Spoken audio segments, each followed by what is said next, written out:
يكون اليوم الأول قد انتهى والمسابقة والجزء العملي خلص. ولقد حصل فريق خميس سان جيرمان على 7 نقاط. يس.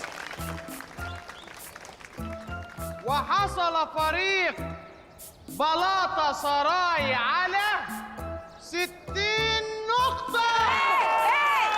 غشاشين صعبوا علي.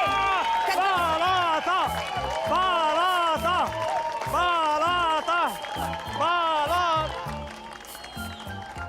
بس يا حبيبي، وبكده يكون اليوم الأول قد خلص، ونلقاكم غدا في المسابقة الثقافية. تسجيل تسجيل.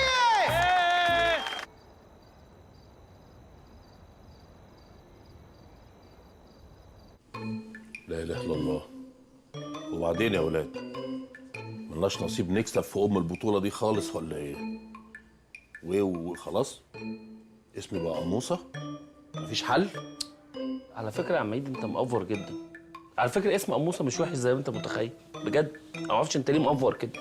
فكر في الجانب المشرق، اعتبره اسم اجنبي، قموسه لاكورونيه. يا سلام، هتوقع بيه على اللوحات بتاعتك وهتبيع بيع كده.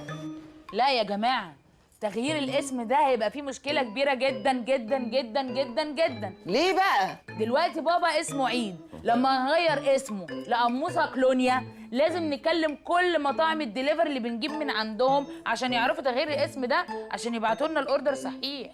بعتوا لنا الاوردر ايه؟ صحيح. صحيح؟ يعني هي دي كل مشكلتك؟ طبعا. الله يبارك لك يا بنتي، ريحي. ايه كل الطاقة السلبية اللي انتوا فيها دي؟ المسابقة لسه ما خلصتش. انا مش فاهمة، لسه في الجزء الثقافي ممكن نعوض فيه. وبكرة لما نكسب هنحط عليهم. ايوه، انا وشكر بكرة هنبهدلهم. بقول لك ايه، ايه الثقه اللي بتتكلمي ايه اللي هنبهدلهم؟ انت مين قال لك ان انت اصلا وشكر اللي هتشتركوا في المسابقه؟ امال مين؟ انا وتيمون طبعا. ايه اللي امال مين؟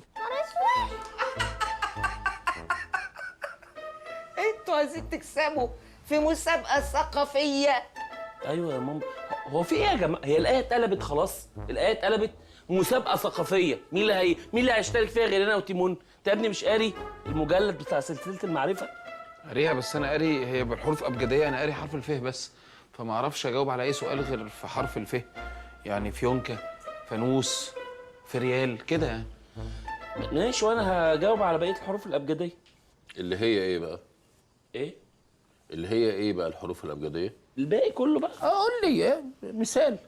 اللي هو ألف ب ت س. انت كده خلصت؟ ف. هو في حروف تانية؟ ف سوري. ألف ب ت س ف. بعد ف مفيش؟ في حروف ك. في الك اللي هي ك فور كريم.